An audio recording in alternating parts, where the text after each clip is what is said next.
Price B to God. கர்த்தருடைய நாமம் மகிமைப்படுவதாக. எங்களை அதிகமாய் நேசிக்கிற எங்கள் அன்பின் பரம தகப்பனே, இந்த கிருபையான கர்த்தாவே, காலை வேளைக்காய் மக்கள் நாங்கள் நன்றி செலுத்துகிறோம். இந்த காலை வேளையிலும் உம்மை துதித்து பாடி ஆராதித்து இந்த நாளிலே நாங்கள் தியானிக்கும்படியாக கர்த்தர்களுக்கு கொடுக்கிற வார்த்தைக்கு நேராக கடந்து போகவும், கர்த்தனை செய்த நன்மைகளை சாட்சியாக சொல்லி இந்த நாமத்தை கர்த்தர் மகிமைப்படுத்த கர்த்தர் உதவி செய்வீராக. இயேசுவின் நாமத்தில் ஜெபிக்கிறோம் எங்கள் ஜீவனுள்ள நல்ல பிதாவே. ஆமேன், ஆமேன், ஆமேன். ஜெபத்தை கேட்கும் எங்கள் தேவா, ஜெபத்தின் வாஞ்சை தந்தருளும், ஜெபத்திலே தரித்திருந்து ஜெபத்தின் மேன்மை காண செய்வீ. ஜெபமே ஜீவன், ஜெபம் ஜெயம், ஜீவியத்தேக்கு இதுவே சட்டம். ஜெபமே ஜீவன், ஜெபம் ஜெயம், ஜீவியத்தேக்கு இதுவே சட்டம்.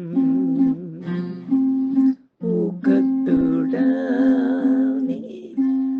ஓர்முகமாய் வாக்கு தத்தத்தை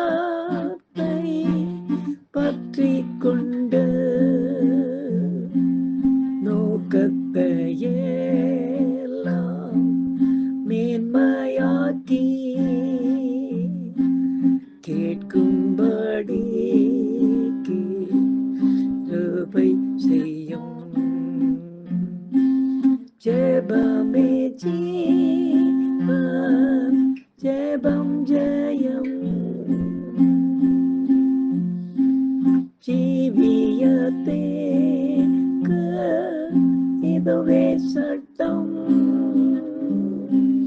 ஜெபமே ஜீவன், ஜெபம் ஜெயம், ஜீவியத்தேக்கு இதுவே சட்டம். எனக்கு அருமையானவர்களே, இந்த நாளிலே நாம் தியானிக்கும்படியாக கர்த்தர் நமக்கு கொடுக்கிற வார்த்தைக்கு நேராக நாம் கடந்து போவோம். எடுத்து வாசிக்கலாம். அப்போஸ்தலனாகிய பவுல் கொரிந்தியருக்கு எழுதிய நிருபம் 1 அதிகாரம் 1 கொரிந்தியர் 13 அதிகாரம் 13 வசனத்தை நாம் வாசிக்க கேட்போம்.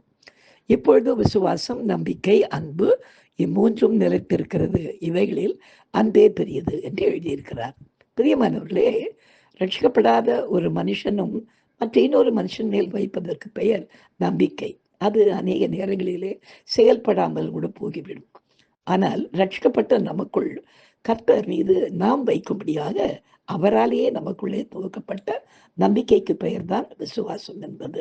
அன்பு என்பது அது தேவனையே குறிக்கிறதா இருக்கிறது. ஆனால் கர்த்தரால் நமக்குள்ளே துவக்கப்பட்டதாக விசுவாசம் அமைந்திருந்தாலும் அது ஒரே மாதிரியாக மனுஷன் மத்தியிலே செயல்படுவது இல்லை.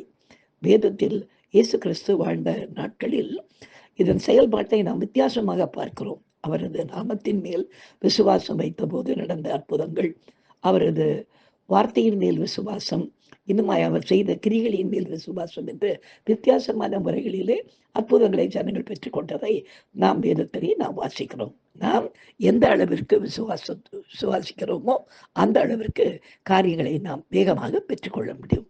இதற்கு அடையாளமாக நடந்த ஒரு காரியத்தை இன்றைக்கு நாம் சாட்சியாக கேட்போமா? கர்த்ததாமே இந்த சாட்சியின் மூலமாய் மகிமைப்படுவாராக. தேவனுடைய பெரிதான கிருபையினாலே எங்கள் சபையில் இருக்கிற ஒரு சகோதரியின் மூலமாக மகாராஷ்டிரா பகுதியிலே ஒரு ஊழியம் காரியங்கள் நடந்து கொண்டிருக்கிறது. இங்கிருந்து அங்கே இருக்கிற ஊழியக்காரர்களுக்கு அவர்கள் பொருள் உதவி செய்து அந்த ஊழியத்தை வளர்த்து கொண்டிருக்கிறார்கள். அது மகாராஷ்டிரா பகுதியிலே கிராமப்புறங்களை சேர்ந்தவர்கள் வீடுகள் தோறும் கூட்டங்கள் நடத்தி, வீடுகள் தோறும் அதாவது ஆலயங்களை நடத்தி ஊழியம் நடந்து கொண்டிருக்கிறது. அப்படி நடந்து கொண்டிருந்த வேளையிலே அங்கிருந்து டிசம்பர் மாதம் எங்களுக்கு ஒரு ஃபோன் கால் வந்தது. அது வாட்ஸ்அப்பில். அது என்னென்றால் அங்கே இருக்கிற ஒரு சகோதரி லலிதா அவங்களுடைய சொந்தக்கார பிள்ளை யாரோ ஒருத்தர் அந்த பிள்ளை பிரேம் என்ற ஒரு பிள்ளைக்கு சுகவீனமானதாக ஒரு செய்தி வந்தது. அதற்காக ஜெபிக்க முடியும். அந்த பிள்ளைக்காக ஜெபித்த பிள்ளையிலே பிற்பாடு எங்கள் செய்தி என்ன வந்தது என்றால், அவன் மயக்கமாக ஆயிட்டான். மயக்கமாக இருந்து கொஞ்சம் நேரம் போட்டு எழுந்துட்டான். ஆனால் ஒரு காரியம், மயக்கமான அந்த பிள்ளையினுடைய பேச்சு போய்விட்டதாக எங்களுக்கு ஒரு செய்தி வந்தது. இருந்தாலும் அந்த காரியத்தை வைத்து தொடர்ந்து எல்லாருமாக அங்கே இருக்கிற எல்லாருமாக சேர்ந்து அந்த மகனுக்காக அவ்வப்போது எப்போல்லாம் எங்களுக்கு நேரம் இருக்கிறதோ அந்த நேரங்களெல்லாம் அந்த பிள்ளைகள் காரியத்திற்காக நாங்கள் ஜெபித்து கொண்டிருந்தோம்.